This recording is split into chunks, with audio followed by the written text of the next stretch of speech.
Hey everyone, welcome. This is episode I think this is like 33. I didn't count. I wasn't that prepared, but I was prepared for this shit.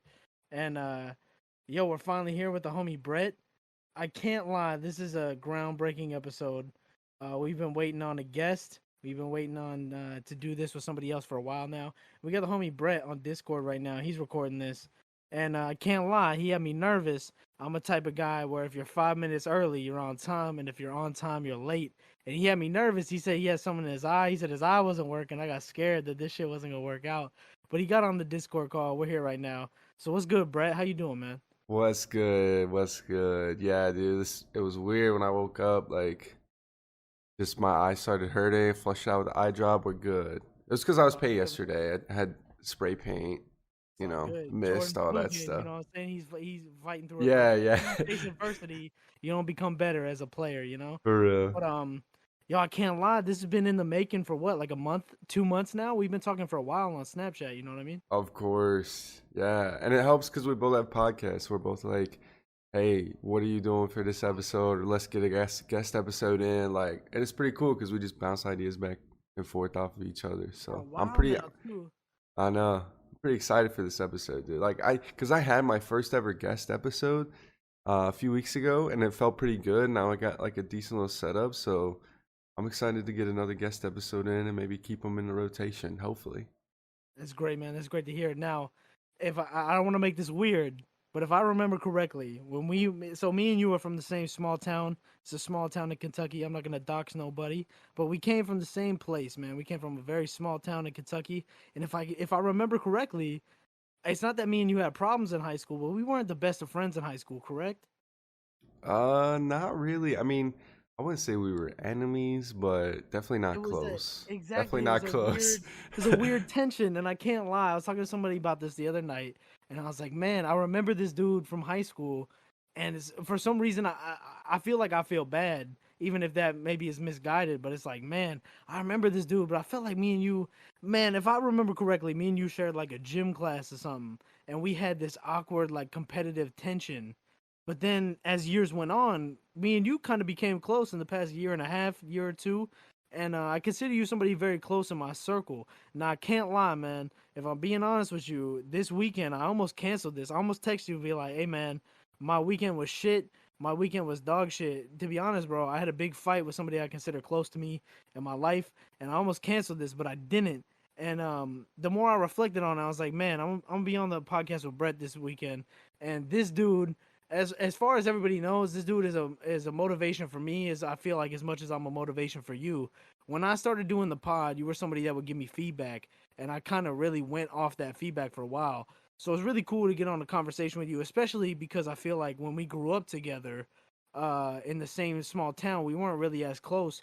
But as time goes on and we took different paths, now we kind of it's like an intersection. We came back together, if that makes sense. Yeah, I agree. I think it's because you did the podcast.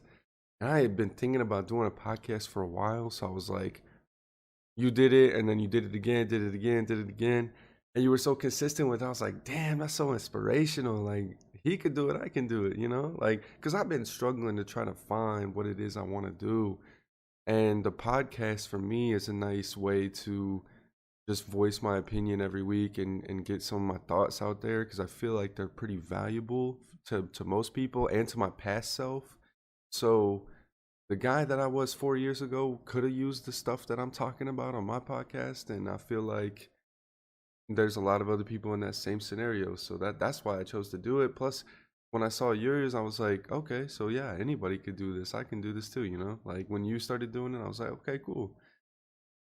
That's a great thing to hear, man. Now, let me ask you: you've been doing this for a few weeks now. Would you feel like this is how I feel? Would you feel like personally that after a few weeks it became like therapy? Like this became a safe space for you, a space where you could kind of just talk your shit. Like I said on my last episode, you could just talk your shit, and there's nobody there to combat you. There's nobody there to downgrade you. It just becomes a safe space where you can kind of talk your shit and free your mind. Whereas before, like I said, when I started, I almost second guessed all these opinions and these little like 2 cents I had to drop. Would you feel like it was the same way for you? Like once you started getting that consistency, you started to feel like some sort of comfortability. Like you started to feel okay on the mic. You started to feel at home in your space. Yeah. Yeah, 100%. Because especially since it's a little nerve wracking. Somebody wants to start a podcast, but they're not good on camera. They're not good with a mic in front of them. I feel that. As soon as I'll they see start on that that red camera. light, as soon as they see that red light, it's like, and I kind of froze up my first few episodes, but yeah, I got into a rhythm, and it's no different than just talking to normal people, like just in a normal conversation, but you're just by yourself and you have some notes prepped up. But if you were to just give like a few minute speech on whatever topic's important to you, and for me, I can talk all day on any topic that's important to me. So, man, I don't know. It is kind of therapeutic, low key. It's like a video diary or audio diary sometimes. Feel that. I feel like that's something we share in common. Like my whole life, I've been able to talk. I had the gift of gab, but I never been able to record it. And then, like I said on earlier episodes, like sometimes when you be doing this and you really put yourself out there, you feel like, damn, I'm drowning. Like you really realize, like it's like you trying to swim the English Channel or something. Like you out there in the middle of the water, and you're like, damn, I can see the other side of the shore, but I'm in the middle right now. And I feel like I'm drowning. And some of that confidence comes from really being like, yo, fuck it. I'm gonna just go for it. Like whether people are listening, whether people are not listening, I'm gonna talk my shit and I'm gonna get over that other side. So I definitely feel you, man. I can't lie. One of the biggest things I remember from starting this podcast was when you told me like, "Hey, bro, it's cool to see you being so consistent. I'm gonna start my shit." And like, uh, to be honest, bro, like I made music in the past in my life. I've done different projects.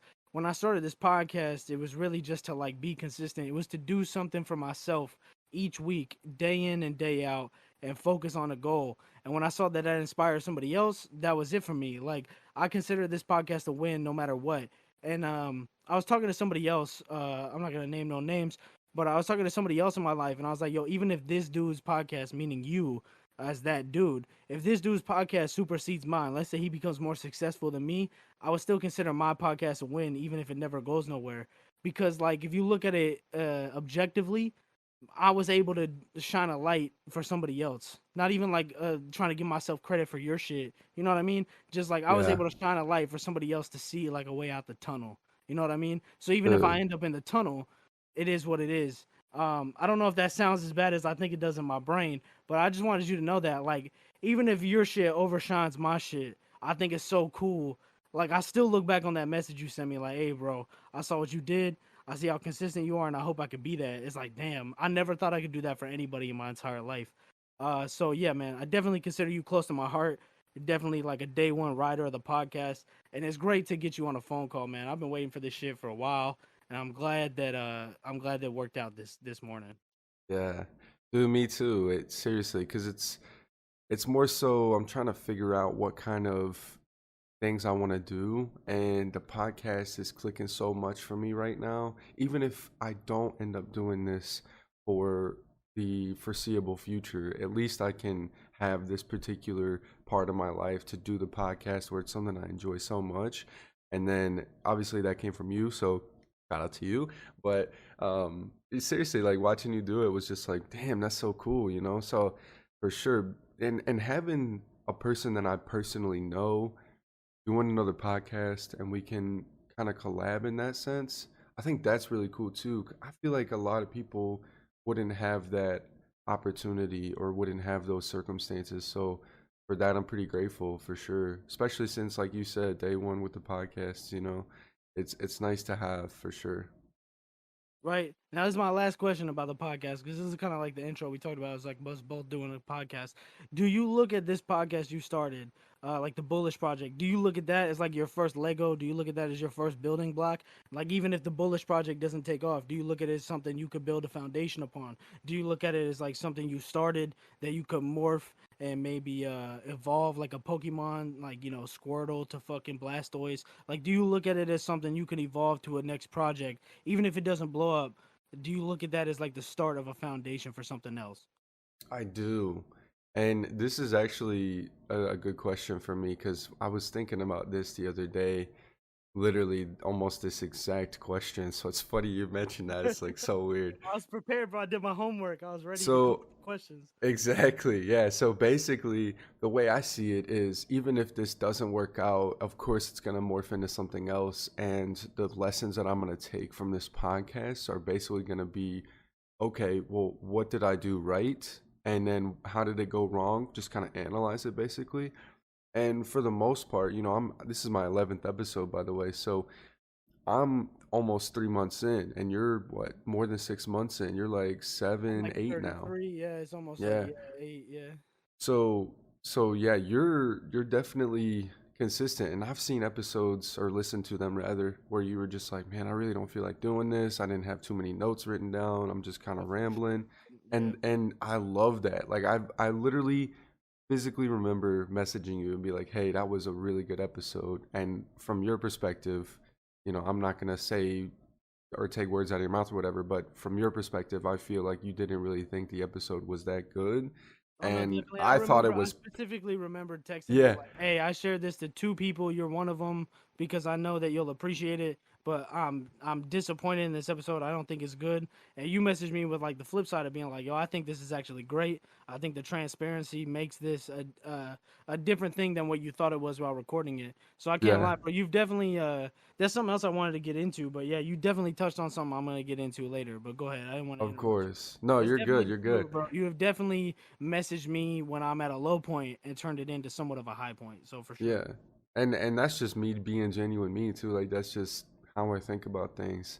Because I've had some people message me about my podcast too, you included, and I get messages all the time like, "Oh, you could improve on this," or I didn't like this," and I don't take it personally. I'm just like, "Okay, cool. Let me try again." And even after the fact, as I'm recording the podcast episodes, I can feel myself ramble and I can feel myself get off topic a little bit. And Yeah. I just tell them like, yeah, I'm working on it. That's just kind of how I am. So I'll get better next time. That's pretty much my answer for the most part. But I'm just glad to see it from another perspective too, because like you said, it brings it from a whole different light. Like you can't see anyone else's perspective truly other than your own. You can imagine what it might be like, but you can't truly see it. So when people tell you how they feel, for the most part, they're going to be telling the truth, especially if they're giving you feedback. And especially if it's negative, because they'll probably be like, hey, this is where you got to work on. So I've always just taken that and then just roll it into the next one. All right, let's get better next time and keep moving forward.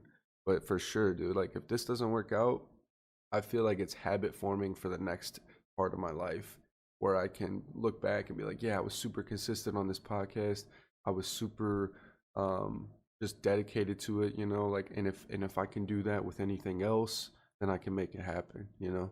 Yeah, it's like building blocks, man. You build a foundation. It's like Minecraft, basically. Like you build a shitty house at first in the corner of the map. Then before you know it, you got some like rich like Iron Man shit in the waterfall. You never know what could build next. But definitely you just touched on it, bro. Is the difference between me and your mindset. Now, this is something I'll say when I listen to your podcast. I definitely feel like I gain a whole lot of introspection into your life because now here's what I'll say. I'll call myself a realist, but everybody knows if you call yourself a realist, you're just a pessimist with reasons. That's what I'll say. I'm just a pessimist who has reasons for why I see the world the way like I see it. You know what I mean? But I would definitely say like one of the most how do I want to say this? Most transforming stories I saw from your podcast is when you said you went to a show and this dude cut in front of you and he had like a small altercation. In my world, I handled that altercation 100% different. When I listened to you, you actually took it and you were like, let me think about it from this dude's perspective. Then let me think about it from like a third party perspective, all somewhat in real time. And then you relayed that on the podcast. Now, for me, bro, that shit does not happen. I'm like, hey, bro, this dude's way taller than me. Fuck this guy. I'm a short king. You know what I'm saying? I'm like 5'7". Fuck that guy. You know what I mean? So when I hear your shit and you're like, hey, let me think about this from different aspects and different angles. I definitely think me and you have a difference of mindset, but that doesn't make it a bad thing. But I definitely say you're way more optimistic than me, and that's why I think somewhat on a friendship level we connect is because you can see why some people are pessimistic when you listen to my shit, and I can see why people are optimistic from your shit. So tell me, like, what in your life led you to be, I guess, optimistic? Because if I talk about my life, I have a bunch of reasons for why I'm somewhat of a realist. But like I said, that just means I'm pessimistic with reasons. So what in your life kind of led you to turn over that leaf and look at the world as like a glass half full kind of guy instead of a glass half empty kind of guy? Yeah, I love this question so much just because the way it started wasn't how I intended it to go, but the way it finished was just like a mind opening, it kind of clicked moment. And really, it took years and years of exposing myself to the right environment, even if I wasn't physically in that environment.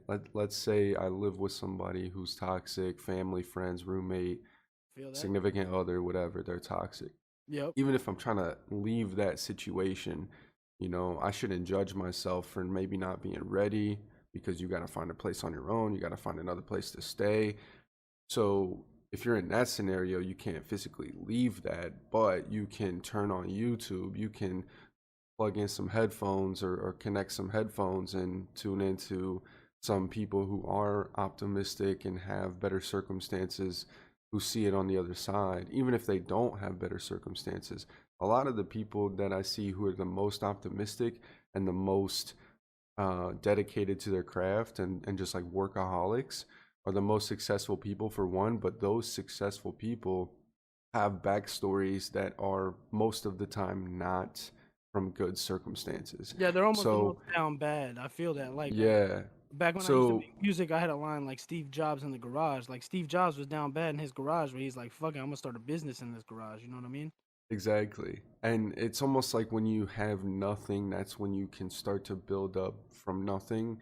And that's where I feel like most of the optimism comes from. Because mentally, at some point in my life, I felt like I just had nothing, no reason to live, no purpose, nothing like I feel that. that. I feel that. And you have to have somebody else who is optimistic already to kind of pull you out of that. The person I watch the most on YouTube would be Gary Vaynerchuk. He's the guy I clicked with the most in my brain, and everything that he said just resonated with me. But it's also practice, it's repetitions. It's just like anything else. You can't get big muscles without doing the curls all the time, you know what I mean? You gotta go to Or the doing gym, the put the doing feet forward. squats. Yep. For real. So it's like you got to balance it. It's the same with your brain. Like some people don't put enough emphasis on it, but you can only change your mindset by practice and repetition and exposing yourself to the environment that you want to be in. For sure, I feel that, man. So for somebody like me, let's say somebody who like me, who you ever watch Naruto? I don't actually, but I know you're No super worries. into it. I Yeah, I'm know you're super into super into Naruto. it. I'm a fucking nerd. I'm into comics. I'm into Naruto. Now, there's a character in Naruto. His name is Pain. Now, this dude's whole backstory as a villain is that his entire life he's seen his closest friends die. He's seen his village struggle. He's seen people in power use it in a bad way to basically repeat a cycle, right?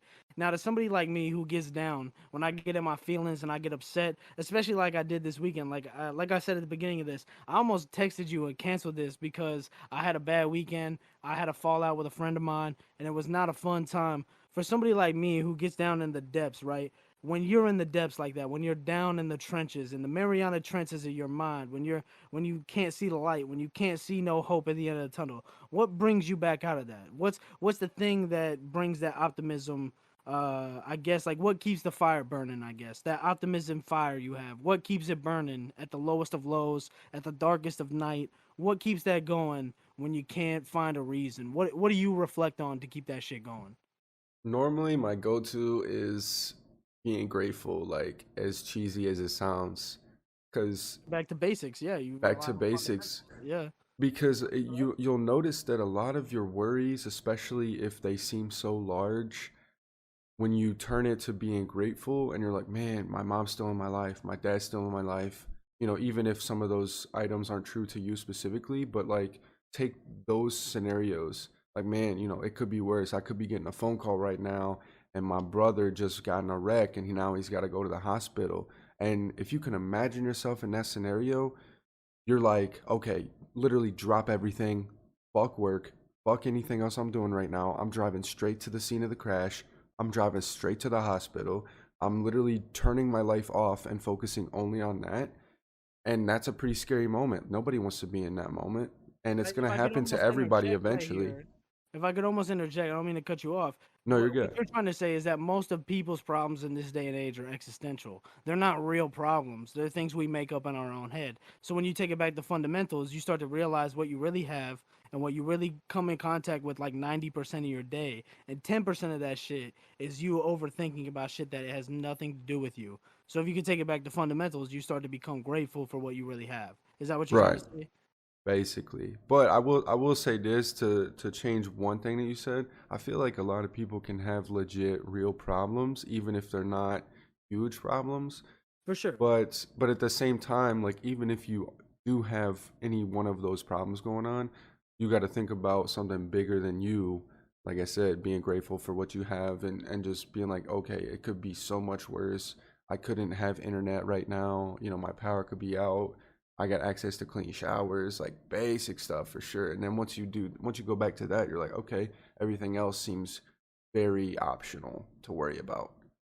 And see, that's the shit I really connect with because I would say me as a person myself, as like somebody who considers himself like a realist, I definitely tend to spend so much time on the hypothetical, on the existential, that I forget about all the advantages and all the privilege I have as like a person in the first world country. Like I feel like if you grow up in America, you already hit the lottery as far as like the world's concerned.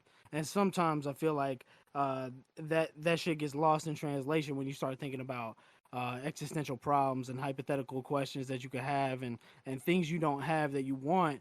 You know what I mean? Like when you really take it back to fundamentals, like you said, like I definitely I like Gary V. I can't lie. There's some things I disagree with him on. I think some of his stick is like you see the people making fun of him on TikTok and shit. Like Yeah, I definitely dude. think there are things to make fun of about Gary V. But one thing I can't lie is he talked to somebody one time and he was like asking them how old is your mother?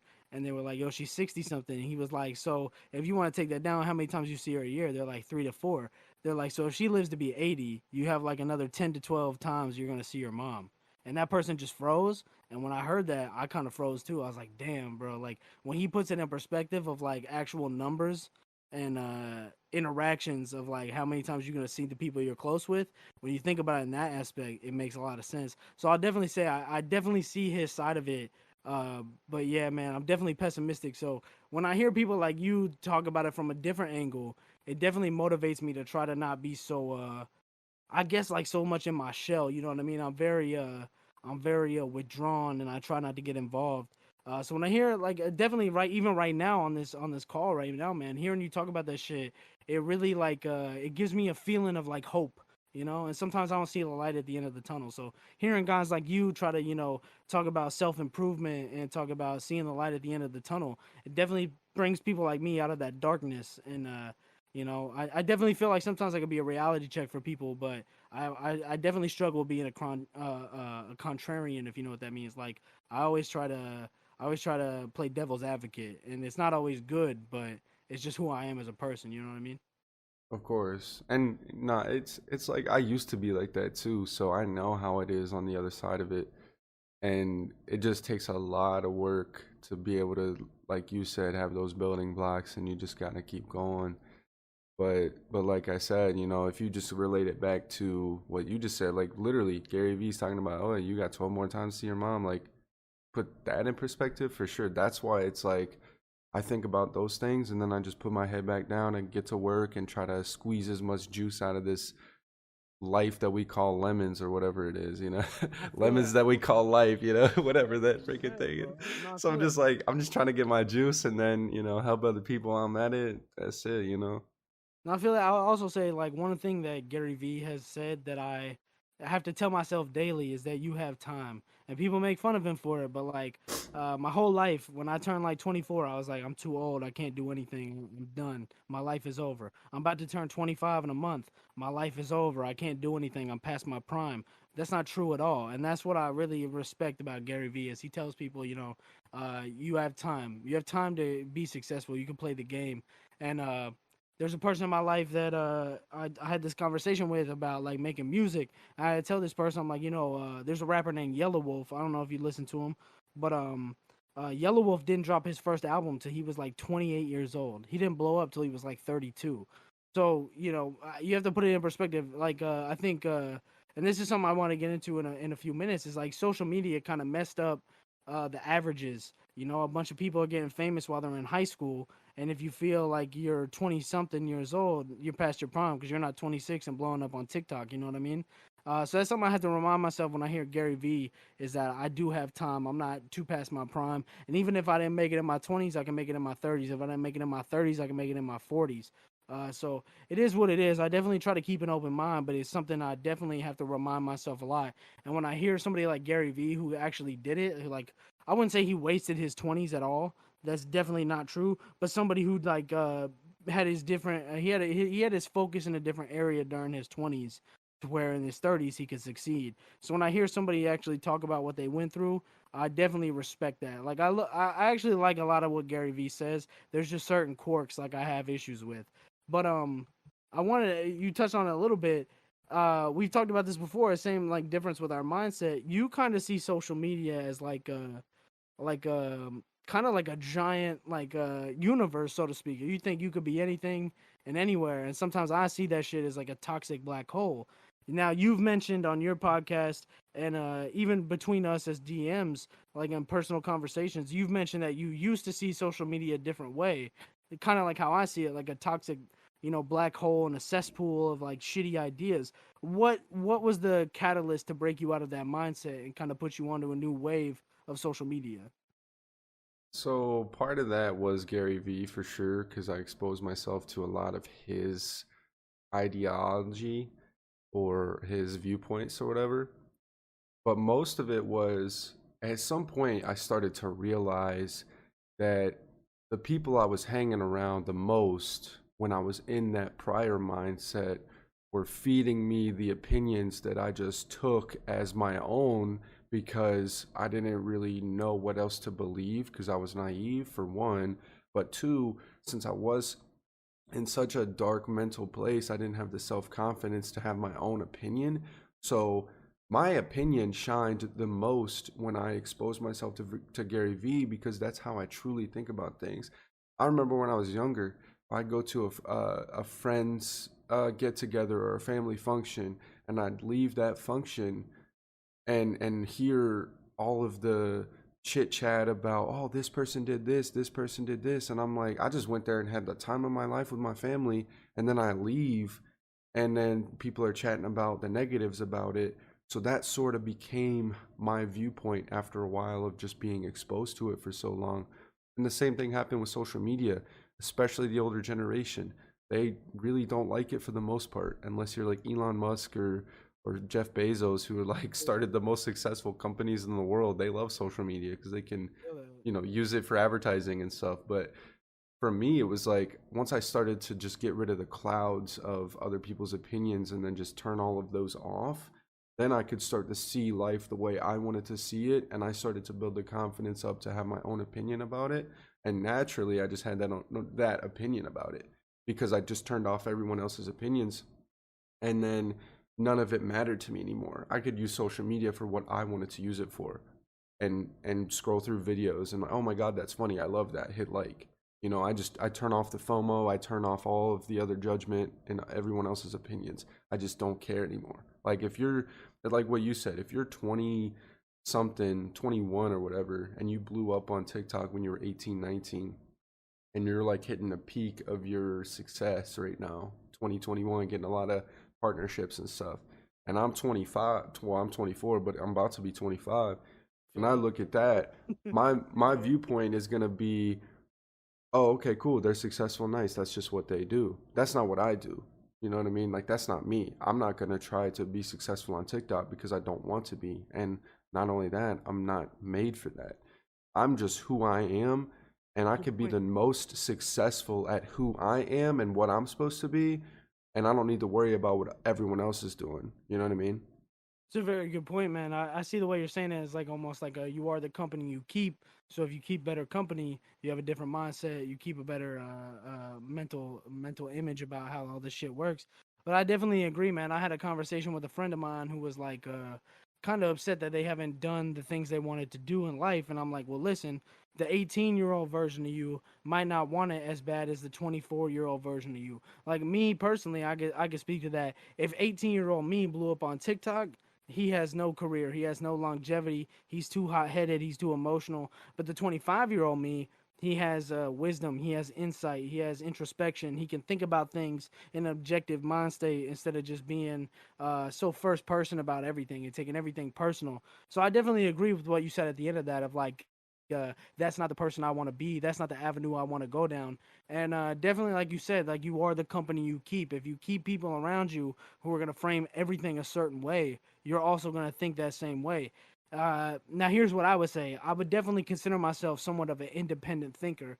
So, oh Jesus Christ, I just fucked up so bad right there. To somebody like me who is an independent thinker who doesn't really rely on the thoughts of others, how would you say you combat like when you're on your own? How would you combat those thoughts about, like, to me personally, I feel like a lot of social media is a gimmick. I feel like a lot of people portray an image they're really not. I feel like a lot of people frame a lot of things better than they really are in their own lives. How would you say somebody like me who's pessimistic, who's kind of cynical, who looks at that and like that's not who they really are, they're just doing that to get your attention, how would you say I break out of that box as somebody personally who kind of refuses to play the game in a sense? Like, I see the game, I see how it works, I'm just not willing to get involved. How would you say I break out of that box? What would be your best advice for somebody like me who is somewhat independent but still has problems with how I see social media?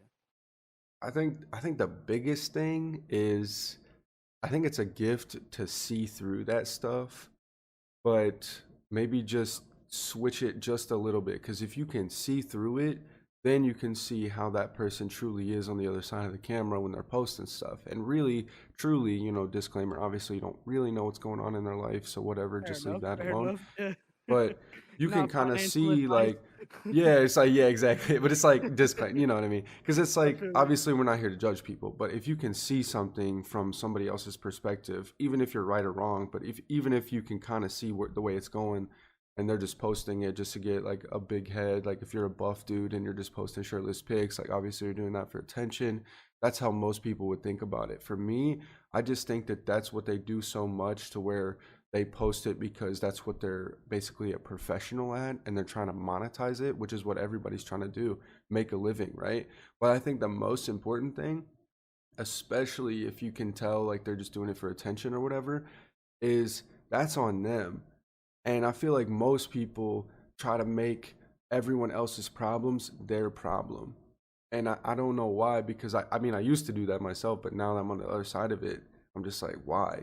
Those are problems you don't need to worry about. If somebody's posting a picture and they get like 100 likes and all they're doing is showing their ass cheeks or whatever because they're a girl and getting attention, like, that's on them. They're I obviously in a can't lie, bad that shit place. kind of hit deep, bro. You speaking directly to me right there. Like, that is Yeah, a problem I struggle with. Like I watched the new Batman film, and then like after I watched the new Batman, I'm like, damn, nobody's morals coincide with my morals, and I definitely take it up. I'm like, I need to make everybody else be more moral than they are, when that's yeah, not my problem whatsoever. That shit hit deep. I can't lie, bro. Like, that definitely. While you were saying that, I was just smiling. Like, damn, he's speaking directly to me, and I asked the question, so I got exactly what I wanted in that exactly. question. Like, I definitely feel that, bro. I definitely feel like sometimes I make other people's problems my own when I know for a fact I can't change that shit, but I worry about it. So, man, that shit hit deep. I can't lie. You definitely have a great outlook on things, bro. I definitely envy the way you look at the world, because that's something I've been trying to change for a while, and it seems like as much as I try, it doesn't work out for me. So I guess hearing other people explain how they do that, like, and like you said, bro, I'm not mad at people for playing the game. Like, get your money. Like, if that's what you do for a living, I'm down for it. I guess I just hate the game. I don't hate the Yeah. player, but I hate the game for sure. Yeah, So the I game can be a little discouraging for sure, especially when you kind of realize, because being optimistic is not the same as being naive. Like, obviously, I'm aware there's a for lot of sure, problems in yeah, the definitely, world. definitely. Obviously, I'm aware that there's a lot of corrupt, things happening with big Yeah, I money would and not say like, you're naive. Just for the but listeners, I would not say you're but naive at it's all, just bro. like, obviously at so here's the thing, like, I'm in my own little bubble for the most part in terms of how I think and what I do. Because like if somebody says, hey, don't do that, I'm just like, cool, I'm gonna do it anyway. Right. And I'm just worried about myself, you know what I mean? And at the same time, I'm worried about everybody else. Obviously, I wouldn't start a podcast if I wasn't worried about other people in terms of what place they might be at in life, and the impact that I might potentially have if I post the right episode at the right time for somebody. So it's a balance for me. Like, it's weird because I know that I'm selfish with my thoughts and stuff, where it's like I don't give a fuck about anybody else's opinion, literally. All I care about is mine.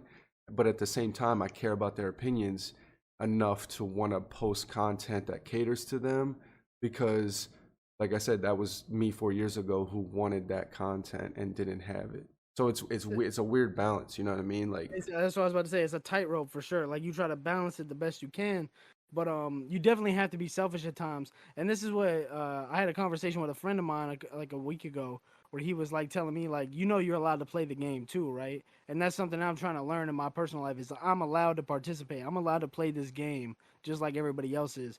But I definitely feel what you're saying. It's a tightrope act of like I'm gonna be selfish to my own ideas, but I also want this to be palatable to other people. So I definitely feel that, bro. I feel that myself is like both of us create content. I feel that myself sometimes walking that tightrope of like, is this too much for me? Is this too much for other people? Is this the right balance? I try not to look at the analytics, but sometimes you want to know like, is this landing for other people, or am I just talking to myself on a microphone? yeah, for sure. And for me, I barely look at the analytics, so I kind of try like not to. It's dangerous, bro. it It's a is. double-edged sword. You want to look at it, but if you look at it, it's gonna hurt you. I barely look at it. I mean, I would almost pull it up just for this particular part of the episode's sake, but like, because I look at Spotify the most, Same. and Yep. like, I have 20 followers. That's it. I don't really care the way it is. Like, if if if I was doing like a multi-million dollar podcast or something where it's like I need to have this particular number, or I'm a public corporation, I need to have this particular expectation or this particular outcome. Sure. I'm going to tweak it. I'm going to try to make it as best as I can. I'm going to try to literally be perfect, even though you can't be, but as perfect as possible.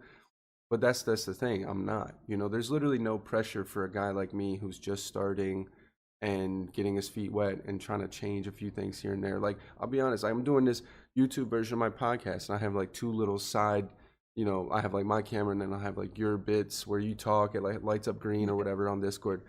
And I have a display capture on this OBS.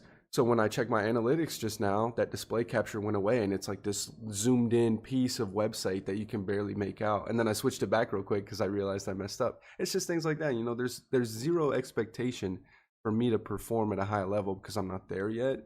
I feel like I can literally just do whatever I want and not worry about the judgment. And even if I was at the high level, it wouldn't matter.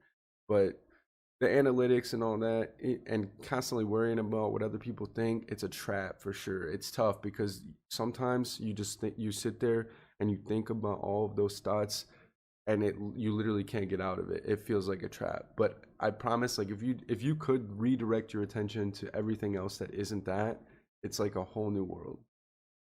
I definitely agree. It definitely takes you like you play to your base, you play to your fan base, you play to the people that listen. You try to keep it towards like what your core is and what you feel like your fundamentals are. And when you stare at those analytics, man, you start to second guess, you start to overthink. And I'm a huge overthinker. Like I definitely overthink more than anything else in my life. If there's one thing I'm good at, it's being mad and overthinking. Those are the two. That's my bread and butter. But I definitely feel that, bro. If you start to overthink it, bro, you can take away from what people actually like about what you're doing. And that's kind of what I did last week on my episode. I was like, yo, I'm gonna just talk my shit. I'm gonna go off about whatever I'm thinking at the moment, and that's kind of it. And I definitely feel like what you said is like somebody who, especially me and you, somebody who's on like the lower totem pole of like content creators, right? Like you got people like PewDiePie who are at like unattainable numbers. You can never replicate that. That's once in a generation type of following, right? But then you have like Twitch streamers who are pulling like 20,000 viewers a stream. You're like, damn, that's somewhat attainable. And then you have Twitch viewers or Twitch streamers that are pulling like 400 a stream. There's always levels to this shit, and I feel like definitely, like you said, you got to play to where you're at. You got to play at the level you're at. You can't think too much about the future because then you get lost in the sauce. You know what I mean? But if you're playing to what you were at, you can always make a step above. So I definitely feel that of like the balance of like pressure as far as creativity as well. Like you wanna do something different, but you also want to keep it to where people are listening and they keep it dope. They think it's dope to where they want to keep listening. So I definitely feel that, bro. The tightrope of like walking between what you feel is creative and what you think is palatable for the masses is definitely a crazy thing to think about.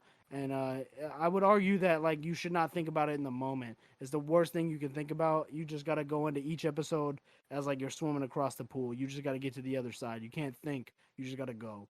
Yeah, for sure. And especially about the just like the thinking part of it. The thing I got from Gary Vee that hit so much is literally just do it basically. Like he's a rep for Nike almost. Because literally almost every question, like I go through so many of his Q&As and I find like the consistencies with his answers. And then now I'm starting to like figure out what would Gary Vee do almost. Fair And enough. it's just What because I would you respect him do? so much. Yeah, fair But it's enough. almost like, okay, now I'm in this situation. What would Gary Vee do? Because he always says, oh, and you get like somebody in front of you if you're Gary Vee, and they're just like spitting a bunch of stuff, and you know that Gary Vee has heard or seen almost every story with the small nuance of a certain circumstance or two. But it's like you get that person in front of you if you're Gary Vee, and it's like, yeah, I'm trying to start this business, and I'm not really growing that much on TikTok. What do you suggest? Post more on TikTok. Like that's his answer. Post more on TikTok. How many Oh, for TikToks are you sure, posting a day? One, post three, post four. There's your answer right there. All right, next. And I'm just like, what? What kind of answer was that? right? And I'm trying to think about it like that because sometimes we literally do overthink stuff where it's like literally all you have to do is just post more. That's how you get More. more If you followers. Like, That's something I think about myself is like the pod. Like, I don't like I say I'm on YouTube every week, but I'm not. I haven't posted on YouTube since episode 10. It's a big whoopsie on my part.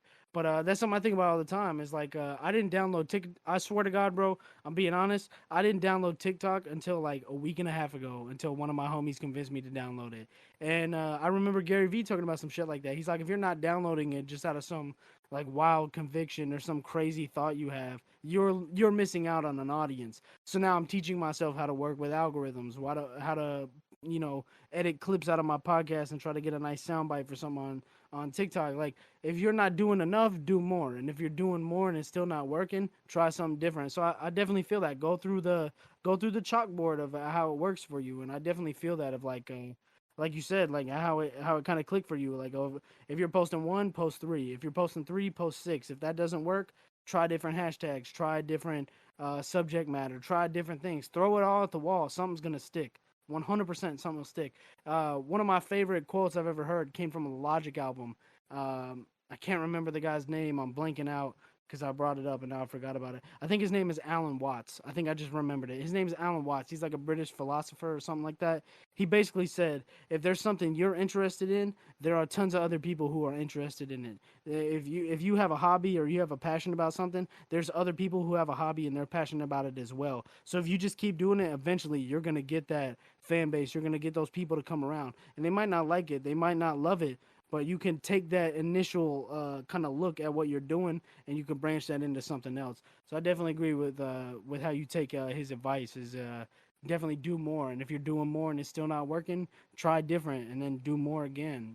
It's all about trying to change the same mindset you had the day before, because I feel like most of our thoughts are repetitive as humans, and once you can break out of that and have new thoughts and have new cycles, that's when you start to hit the goal in mind. You know what I mean? That's when you start to make some progress.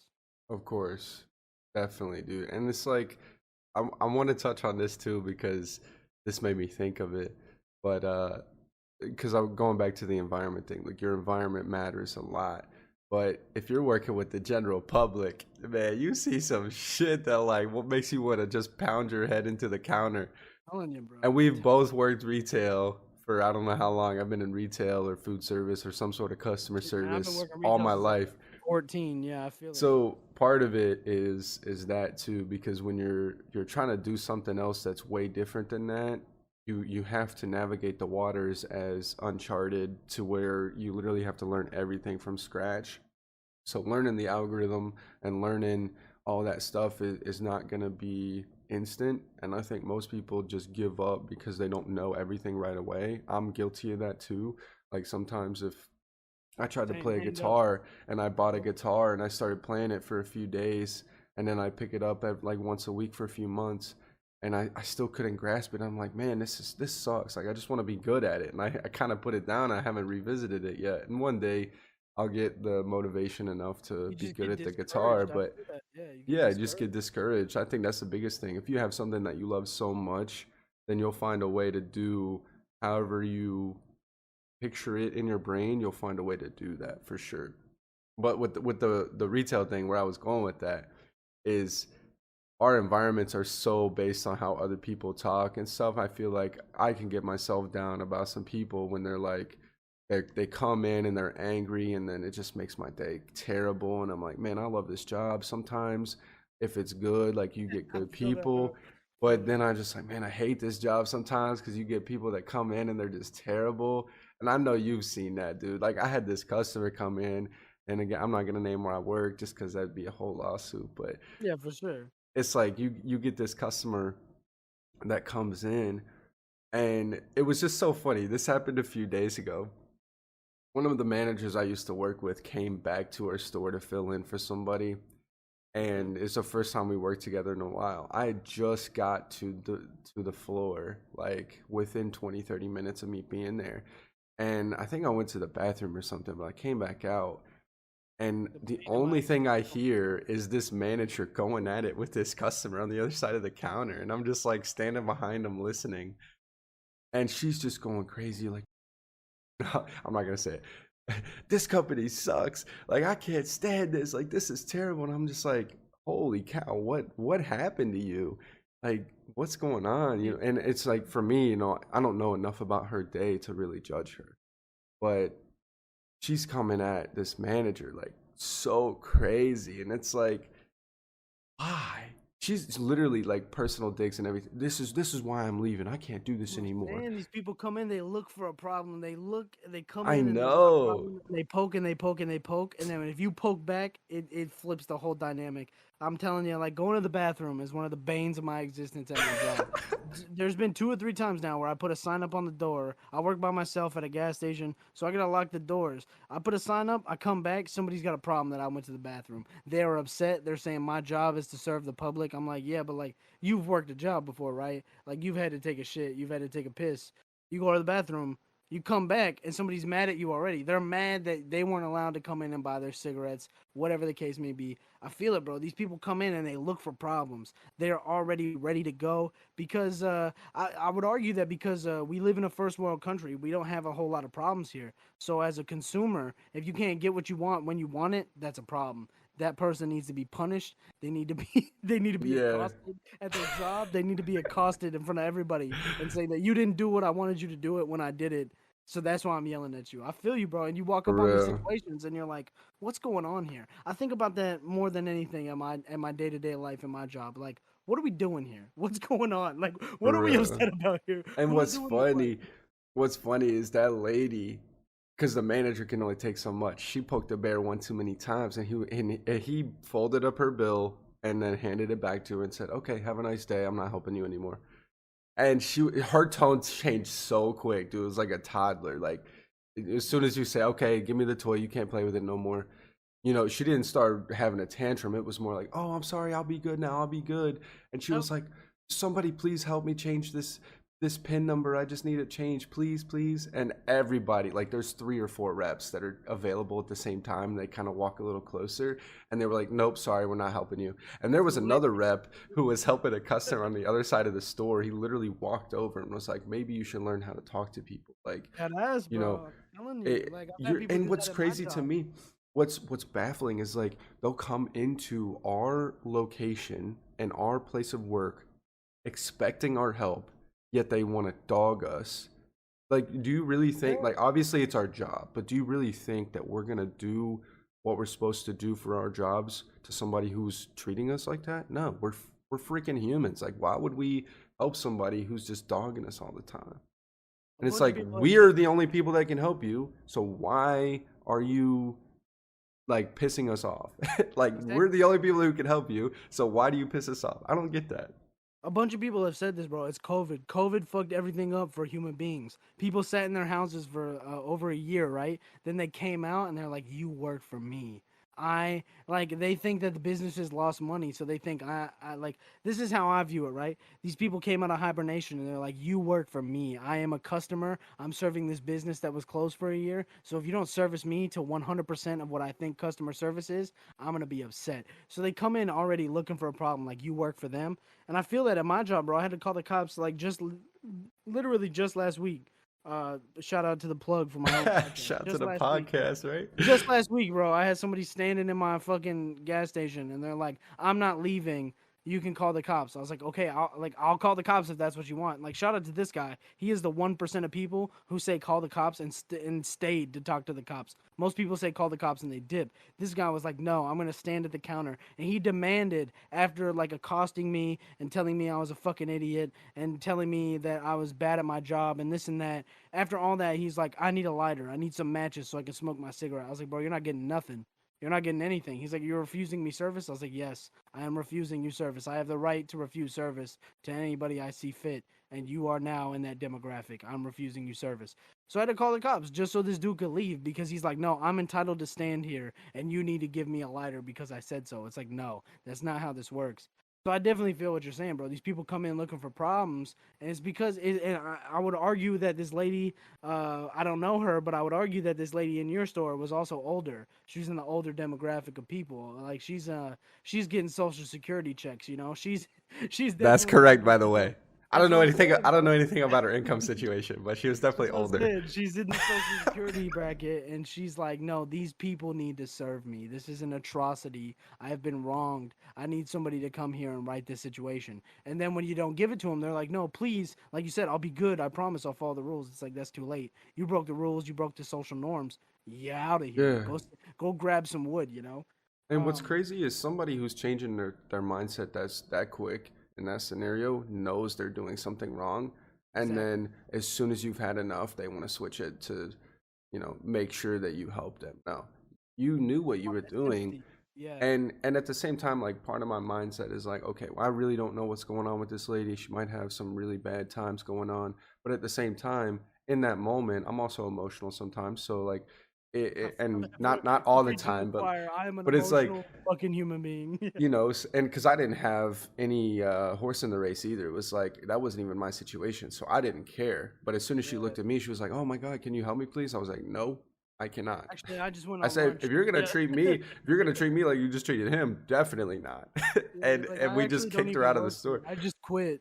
Especially since what? Am I gonna override my manager who just refused you Exactly. service to then help you? No, no way. You got to get out.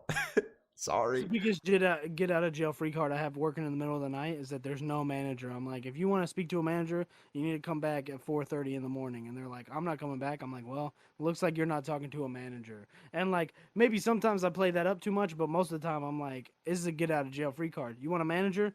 Come back at 5:30. They're like, I'm not coming back. I'm like, well, looks like you're not talking to a manager then. Like, Bro. looks like we're gonna have to agree to disagree here. But I can't complain. I try my best not to get jaded because I also understand that like especially like you said, like working in the jobs we work in, you're gonna get bad apples, you're gonna get like bad actors and people who just want problems. But you gotta try to see past that. That's not the whole world. But when you interact with it so much, it's so tough not to get jaded. And I say that Yeah. about myself. Like I get so jaded so often, and it's a problem. Yeah. Real quick, how much time do you have left? Because I know you said you were on like a time constraint. At about 5-10 minutes. All right, so real quick, I'm gonna throw out my weekly recommendation. This is something I do every week on my podcast. I try to give a weekly recommendation. Now, last night while I was preparing for this podcast, I watched a movie, and this movie is very close to my heart. I bought 5 Funko Pop figures for this movie because I didn't even know they were existence, and then I found out they existed, and I was like, I gotta buy those. So it's called Ready Player One. It's a great movie. It's about VR. It's about video games, pop culture. It's a great movie. It made me cry twice, maybe 3 times. I'm a big softie. When I watch a movie, I cry if I get emotional. This movie is fucking amazing. It's a great movie. It's very visually pleasing as well as like storytelling. It's a great story. Especially if you're 20 something years old, maybe even younger. If you're like 16 to 34, I feel like this is in your wheelhouse because it's a great movie. It covers so much pop culture. It covers so much things that we think about, especially with like the metaverse coming out and all these things. So yeah, Ready Player One. It's a great movie. It's got the kid. He played I think he was in Fantastic Four or something. That movie sucked. But the main character, great actor, and there's some other people in it. It's pretty good. But yeah, I've never had a guest before. So what's something you would recommend? What's something that you've been watching, or maybe a piece of music, maybe a video game, maybe a book? What's something that you would recommend to the listeners that you want them to partake in? So that I didn't expect to be asked that, honestly. I gotta put you on the Ready Player spot. One. Since you mentioned that, I'm gonna go back and watch that again. It's been a while since I Great watched it, movie. so Great movie. yeah, I'm gonna definitely go back. This one is actually a book, which might be shocking for some people Fair enough. I listening read to books. this. Like, It's a if good you know medium. who I am, I don't read books, but I get into the audio books a lot, and it's basically a podcast, which is why I like it so much because audio books you just listen to the person read the book to you, but it's literally almost like a podcast. That's why I love it. Fair I've enough. been reading this book or listening to it rather called Atomic Habits, and obviously very appropriate for the podcast that I do, but just naturally wanted to listen to this book because a friend of mine recommended it to me, and I'm going to recommend it to all of your listeners and my listeners. Recommend. Atomic Habits. It's by what's his name? It's by James Clear. It's very cool book. And again, I'm not a reader, but I'm a listener, so audiobooks are the way to go for me. But he basically talks about how to build better habits and the science of it, and looking into it on the super micro. That way, you can change a few different things about your like word choice, whatever it may be. Just the psychology of it. It's really cool book. I'm about halfway through it, but so far it's really good. So that's what I would recommend, just off the top of my brain, since I wasn't prepared for that. That's what I'm doing right now, is listening to that book. So That's the point. It was a curveball. I'm throwing it, and you think it's coming straight. No, it dipped down. You didn't even see it coming. So that was the point. Glad I could put him on the spot. Very Jordan Peterson esque, if I could say, like yeah. 12 Habits of Life. I never read that book, but I heard him talk about it a bunch. But that's great, man. I might even check that out myself. But this was awesome. I can't believe this finally came together. We've been planning this for a few months, and it's great for this to happen. Everybody knows at the end of the episode, this is what I hate to do the most, but I plug everything. And first, I'm going to plug Brett's podcast. It's called The Bullish Project. It's on Spotify. It's on Google. It's on Apple. It's on everything you can get your hands on. You can check it out. You can download it. You can listen to it. You can stream it. You can do whatever you want with it. But check him out. Give my homie some love. He's been a day one supporter of the podcast. He's one of my favorite people to talk to on the podcast and off the podcast, in private, in public. You know what it is. But yeah, this is great. And then yeah, I think he's got a Gmail as well. You can hit him up. What's the Gmail? If people want to hit you up, where do they hit you up at? It's Bullish Project Podcast at gmail.com. See, we got the same thought. Mine's just last week podcast at gmail.com. Yeah. Everybody knows if you want to get people There to you go. email you, you just make it the title of the podcast and add Gmail at the end. So everybody Yeah. knows if you want to hit us up, that's where you hit us up at. But this has been great. I was super, I wouldn't say I was nervous, but I was definitely anticipating this all night long.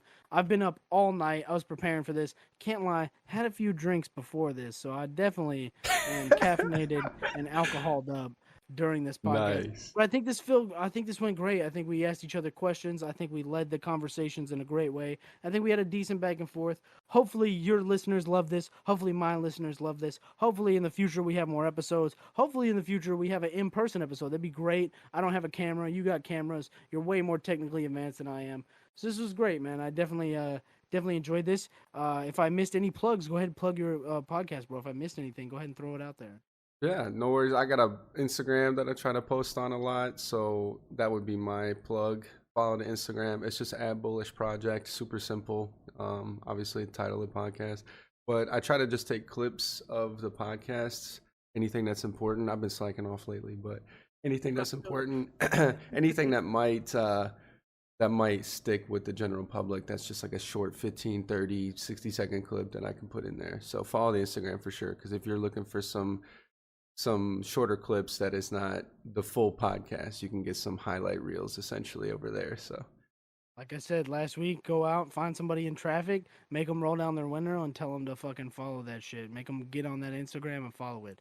To fucking find an old lady and slap them in the face and say, hey, fucking follow the Bullish Project on Instagram. You go out, you find somebody at a bar, you tell them, hey, you need to listen to this. Go ahead and do it. It'd be a weirdo. Everybody loves weirdos. They think they don't like them, but when they come up in your fucking perspective, when they come up in your universe, people like them, bro. I'm telling you, I'm a big weirdo. People like me. So this has been great. Hopefully, this is a reoccurring thing. And like I said, thank you so much for coming on the pod. Thank you so much for letting me on your pod. It's a symbiotic relationship we got going on, and I really appreciate it so much. It's been a great conversation. I'm so glad this happened, and yeah, man, this has been great. Any closing remarks? Closing remarks. I'll just keep it the same as yours, basically, because you just hit what I was about to say. I'm truly grateful as well. Like this idea of a guest episode was pretty cool at first, and I'm glad we were able to execute it.